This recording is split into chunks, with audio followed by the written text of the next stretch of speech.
Israel దాడులతో ఉక్కిరిబిక్కిరవుతున్నటువంటి హిజ్బుల్లాది ఒక విచిత్రమైనటువంటి అంశం వెలుగులోకి వచ్చింది. ఇప్పటిదాకా వాకీ టాకీలు పేలినాయి, అనేక మంది ప్రాణాలు కోల్పోయారు.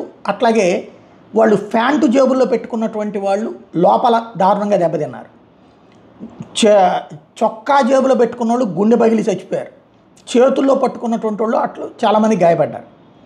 ఆ తర్వాత ఆ మృతదేహాల్ని అంత్యక్రియలకు తీసుకెళ్తున్నటువంటి సందర్భంలో చేతుల్లో పేలిన వాకీ టాకీలతో మరింత దారుణమైనటువంటి పరిస్థితులు చోటు చేసుకున్నాయి. ఇవి రెండు గురించినే ప్రపంచం హైలైట్ అయింది. ఇప్పుడు తాజాగా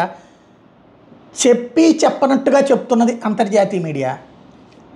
ఏంటంటే ఈ విషయం కొంత ఇబ్బందికరం కాబట్టి, గొర్రెలు మాంసం తింటుంటారు కదా వీళ్ళు, ఆ గొర్రెల్ని లెబనాన్కి భారీగా సప్లై చేస్తారట. ఈ గొర్రెల్ని వాళ్ళు ఆహారానికి వాడడమే కాదట, లైంగిక సంబంధాలకు వాడతారట. అక్కడ నీచులు, హిజ్బుల్లా నీచులు లైంగిక సంబంధాలు పెట్టుకుంటారట వాటితో, ఆ గొర్రెలతో. అందుకని అందమైన గొర్రెలకి కాస్త కాస్ట్ ఎక్కువ అనుకుంటా. మరి ఆ గొర్రెలలో ఇప్పుడు ఎక్కడైతే వీళ్ళు లైంగిక చర్యకి పాల్పడతారో అక్కడ వీళ్ళు బాంబులు అరేంజ్ చేశారట. ఇక అది ఈ రెండు వైపులా కూడా దారుణం అనమాట. తాజాగా ఇప్పుడు ఈ విషయానికి సంబంధించి ఏదైతే ఇలాగ చనిపోయినటువంటి వాళ్ళ సంఖ్య, అంటే గొర్రెలు పేలిపోయి చనిపోయినటువంటి వాళ్ళు కూడా ఉన్నారు అన్నటువంటిది, ఇది ఏదో వేగ్గా లేకపోతే ఒక వేరే ఉద్దేశాలతో చెప్పట్లేదు.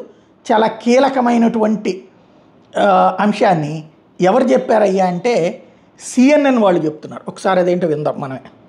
And yesterday, walkie-talkies all over the country began exploding in another wave of what appears to be Israeli retaliations. But just moments ago, in a truly surreal twist, the rectums of goats all over the country exploded at the same time, killing an additional 1,800 people and injuring thousands of others, as well as killing countless goats. CNN international news correspondent Kevin Brown. 1800 మందికి పైగా ప్రాణాలే కోల్పోయారా, గాయపడ్డారా అన్నది. అంటే ఇది మరొక కొత్తది. అంటే గొర్రెల్ని అందులో ఆహారం చేస్తున్నప్పుడు ప్లస్ ఈ రెండో పాయింట్లు రెండు కూడా ఉన్నాయన్నమాట. ఈ నేపథ్యంలో ఇది అంటే అసలు ఎన్ని రకాలుగా కొట్టాలో అన్ని రకాలుగా కొడుతున్నటువంటిది అంటంలో అతిశయోక్తి ఏం లేదనమాట.